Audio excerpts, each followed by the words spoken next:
Structures of a community. What is community structures? Community structures refer to the organization and relationships within a group, encompassing social, economic, and cultural frameworks. They can be analyzed through ecological, network, and social lenses. Social structures. Social structure is about how people organize themselves in society. The family is the core unit that shapes our values and behaviors. Social groupings help us connect based on shared interests or goals, while human interactions drive community engagement and progress. Together, they create a supportive network that strengthens society. Example: Everyone can do their part as every action counts. Identify a place that could do with some cleaning up. Things you should look out for: suitable meeting points and general waste and recycling bins for litter disposal, including family, friends, colleagues, neighbors and others. Now, start off with a quick but important brief. 1. Objectives.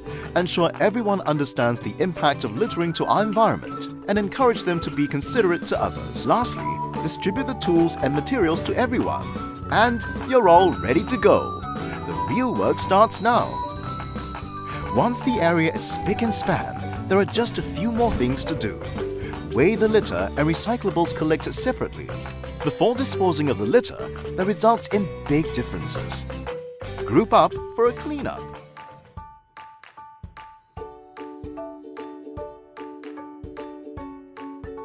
Cultural structure. Culture, as defined by Tyler, is a complex whole comprising knowledge, beliefs, laws, art, morals, customs, and habits acquired through long-term practice and intergenerational transfer. Religious beliefs and practices influence community life, impacting social norms, moral codes, and celebrations. Example: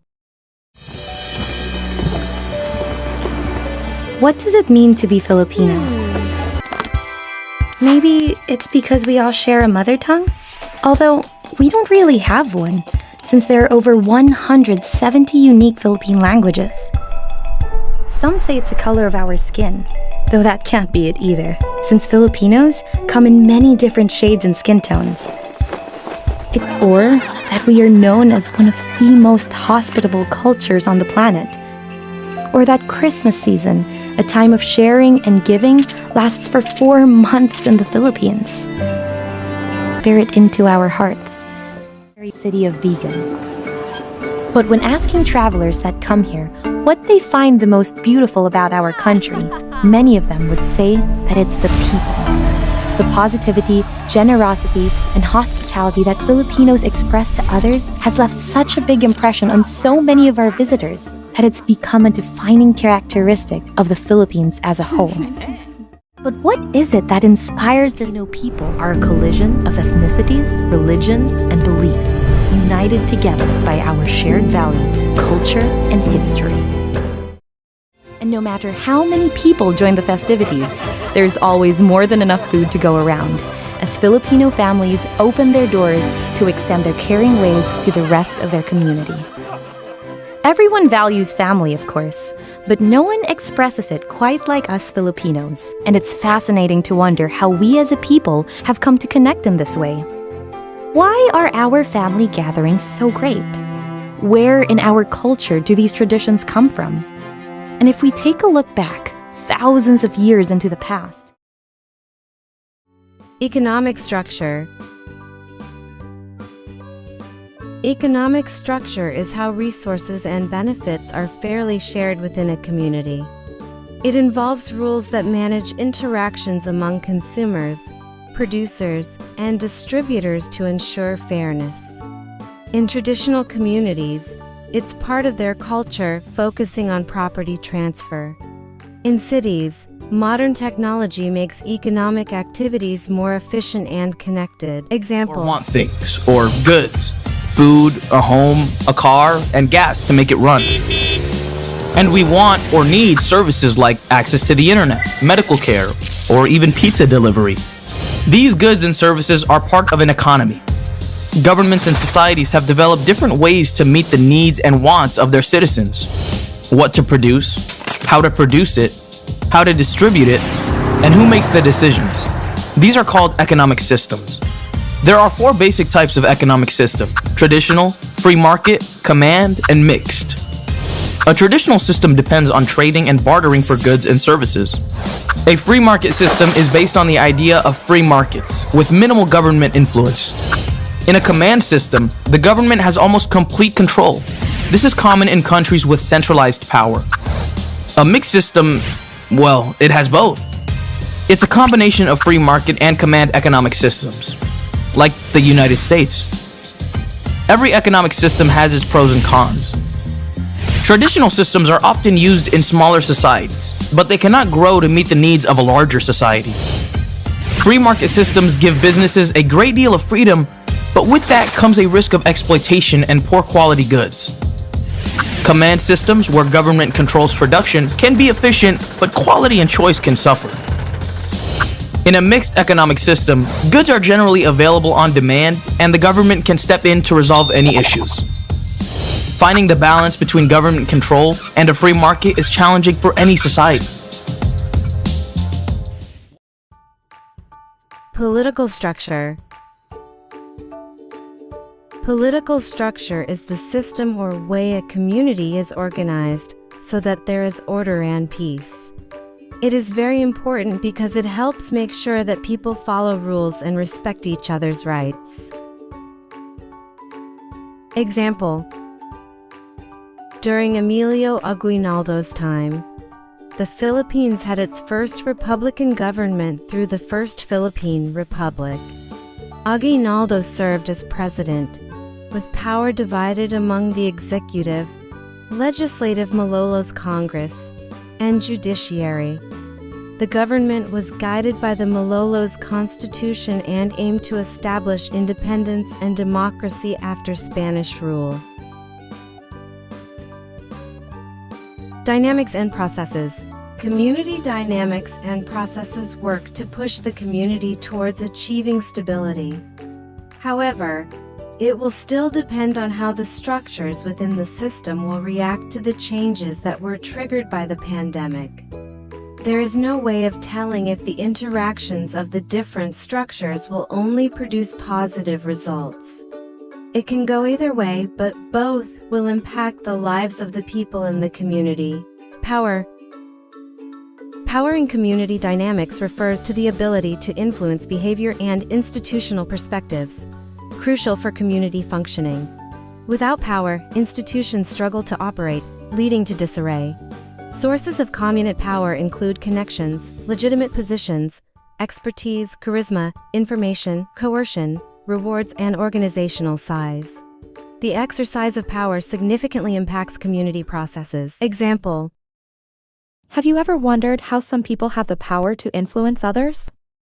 Let's explore the 5 bases of power identified by French and Raven.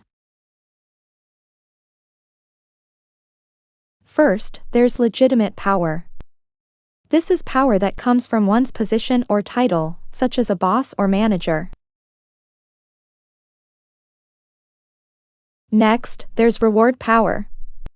This is power that comes from the ability to provide rewards, such as a raise or promotion. Expert power is another type of power. This is power that comes from one's knowledge or expertise in a particular area. Referent power is the 4th type of power. This is power that comes from being respected, admired, or liked by others. Finally, there's coercive power. This is power that comes from the ability to punish or withhold rewards. So, there you have it. The 5 bases of power that can help us understand how people can influence others.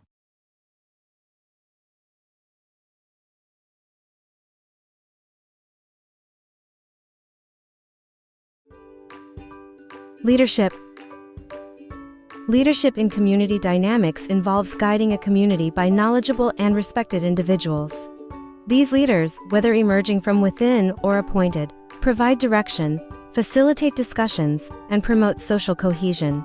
Effective leaders build trust, influence decisions, and mobilize resources to achieve collective goals while maintaining a participatory and inclusive community. Example: Lapu-Lapu is celebrated as one of the earliest Filipino heroes and a symbol of strong and courageous leadership. As the Dadu chieftain of Mactan, he demonstrated decisive and fearless leadership when he refused to submit to Spanish rule during the arrival of Ferdinand Magellan in 1521. Instead of surrendering like other local leaders, Lapu-Lapu chose to defend his land and people, showing his bravery, independence, and deep loyalty to his community. Social roles. Social roles are shaped by community culture, goals, and can evolve within a dynamic system. Volunteers help maintain order, while family breadwinners may lose their roles but can receive support from government and private institutions. Example: Start with the word community. A community is a group of people living together in a place. We all live in a community and we have different social roles. Some people are doctors, some are teachers, and some are police officers. We also have roles in our families, like mom, dad, sister, or brother. We can also be volunteers, workers, or athletes. What role do you play in your community? When we work together, we can make our community a better place. So let's learn about our community and social roles and become good members of our community. Social processes. Social processes involve recurring interactions that shape relationships among individuals and groups, including cooperation, conflict, competition, and accommodation.